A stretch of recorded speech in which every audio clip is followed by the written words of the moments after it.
प्रिय दर्शकों, जय माता दी, हर हर महादेव। आप सभी लोगों को नवरात्रि के पावन पर्व की बहुत बहुत शुभकामनाएं। माँ भगवती की कृपा सदैव आप लोगों के ऊपर बनी रहें। काफ़ी लोगों के फ़ोन कॉल्स आए कि नवरात्रियों में पाठ किस प्रकार से करें, कौन सी तिथि क्षय हो रखी है। तो इतने लोगों को से फ़ोन में बात करना असंभव हो रहा था, तो पहले समय नहीं मिला वीडियो बनाने का। तो आज ही मैंने आप लोगों के लिए यह वीडियो तैयार की है, इसे आप पूरी अवश्य सुनना। इस बार 7 अक्टूबर 2021 को नवरात्रि प्रारंभ हो रही है। इस दिन कलश स्थापना का जो समय है वह प्रातः 6 बजे से लेकर 7 बजे तक बहुत ही शुभ है। और यदि इस समय नहीं कर सकते हैं तो अभिजीत मुहूर्त 11:53 से 12:40 तक इस अवधि के बीच में आप स्थापना कर सकते हैं। और यदि इस समय भी नहीं कर सकते, भाई देर हो जाती बहुत ज़्यादा, तो भाव का भूखा हूँ मैं, भाव ही इकसार है, जो भाव से भजे उसका बेड़ा पार है। माँ भगवती की आप प्रेम से जो भक्ति करते हैं तो इस दिन किसी समय भी आप स्थापना कर सकते हैं, घट स्थापना करें अपने अपने घर में। तो जो पहला नवरात्रा है वह 7 अक्टूबर 2021 को गुरुवार प्रतिपदा तिथि, इस दिन माँ शैलपुत्री की पूजा करें। दूसरा 8 अक्टूबर को शुक्रवार द्वितीया तिथि, माँ ब्रह्मचारिणी का पूजन। 9 अक्टूबर शनिवार है तृतीया और चतुर्थी तिथि, क्योंकि चतुर्थी तिथि क्षय हो रखी है तो इसी दिन माँ चंद्रघंटा व माँ कुष्मांडा के पूजन करें। 10 तारीख को रविवार है और पंचमी तिथि, माँ स्कंद माता का पूजन करें। 11 अक्टूबर को सोमवार षष्ठी तिथि, षष्टमी, इस दिन कात्यायनी माँ कात्यायनी का पूजन करें। 12 अक्टूबर मंगलवार सप्तमी तिथि, माँ कालरात्रि का पूजन करें। 13 अक्टूबर बुधवार अष्टमी तिथि, महागौरी, माँ महागौरी का पूजन करें।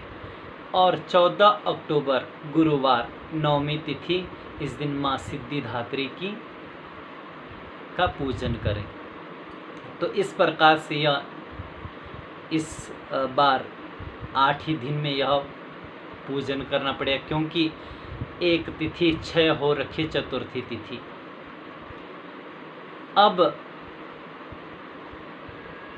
कौन से दिन कौन सा नैवेद्य चढ़ाने से क्या फल मिलता है, ऐसा शास्त्रों में बताया गया है कि प्रतिपदा तिथि के दिन गौ घृत, जो शुद्ध गाय, जो देसी गाय है, उनका जो गौ घृत होता है उसका भोग माँ को, उस नैवेद्य का भोग माँ को लगाना चाहिए, इससे निरोगिता होगी।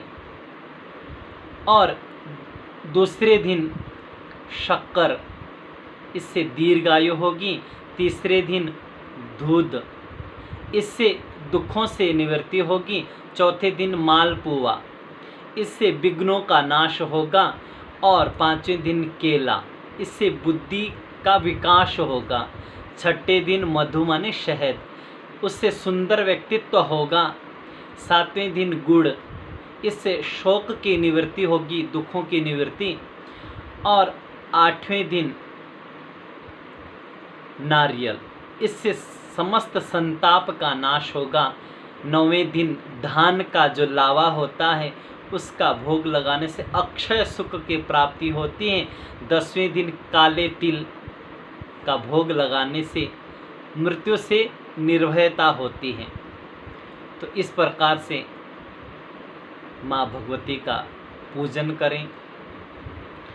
अब कई लोग पूछते हैं कि हम पूजन कैसे करें। मैं उन लोगों की बात नहीं कर रहा जिनको इसका अच्छे प्रकार से ज्ञान है, जो विद्वान लोग हैं।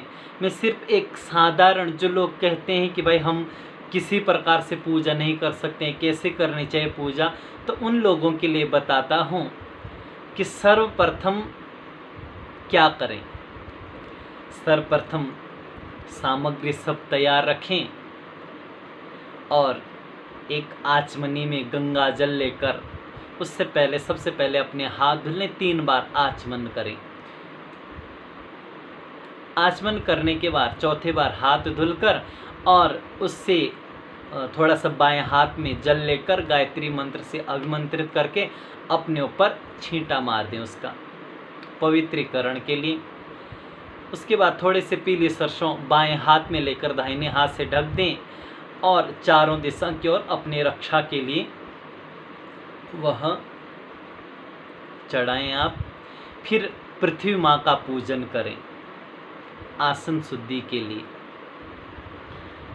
फिर घंटी का पूजन, शंख का पूजन करके दीपक प्रज्वलित करें, दीपक का पूजन करें।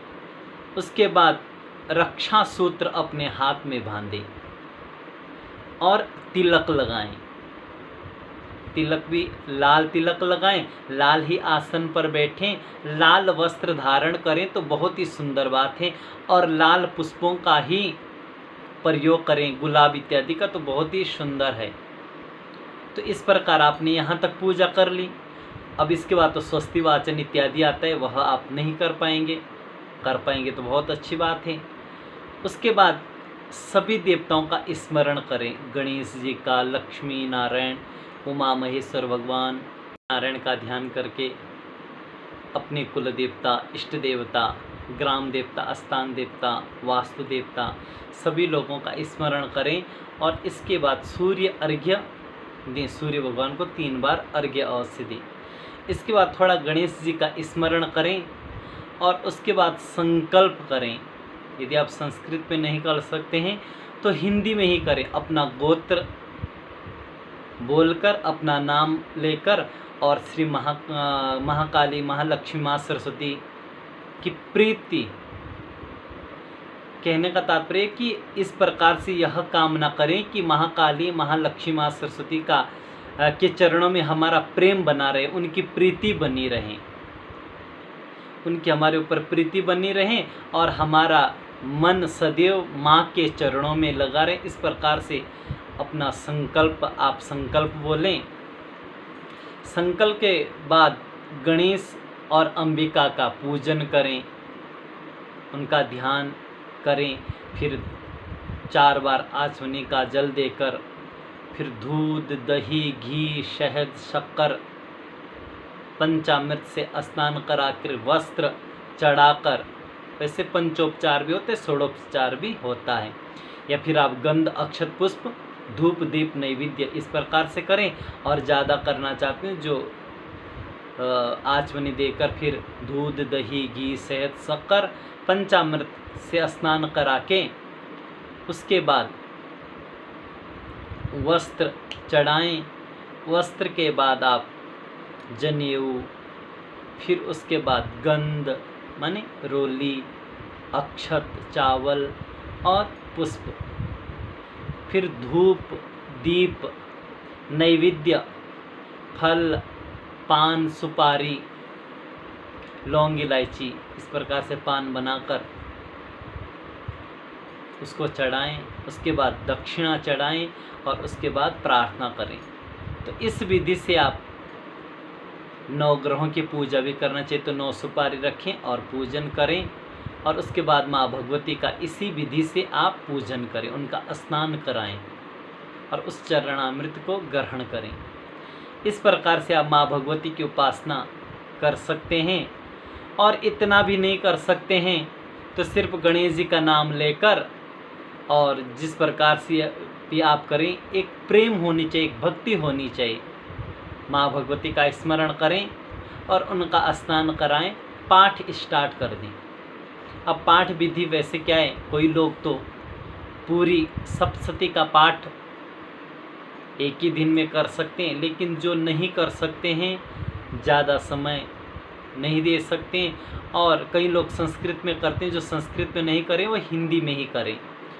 तो पहला नवरात्रि के दिन पहला अध्याय करें, दूसरे में दूसरा और तीसरा, तीसरे दिन चौथा अध्याय करें, चौथे दिन पांचवा, छठा, सातवां और आठवां करें। चौथे दिन यह करना है, पांचवा, छठा, सातवां, आठवां, और पांचवें दिन नौवां और 10वां करें, और छठे दिन 11वां करें, सातवें दिन 12वां और 13वां अध्याय इस प्रकार से करें। अब जो पाठ की विधि है वह इस प्रकार से है। आपने सप्तश्लोकी दुर्गा का पाठ किया, उसके बाद सर्वप्रथम आप देवी का कवच करें।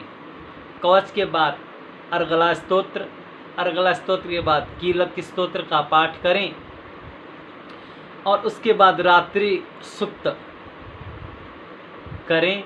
उसके बाद नवारण मंत्र, जो नवारण में संस्कृत में दे रखा है, यदि आप उसको कर सकते हैं ठीक, नहीं तो यहाँ भगवती का जो बीज है, नवारण मंत्र है, बीज मंत्र, उसकी एक माला करें, और उसके बाद आप पाठ स्टार्ट कर दें, प्रथम अध्याय से लेकर 13 अध्याय तक। उसके बाद पुनः नवारण मंत्र करना है,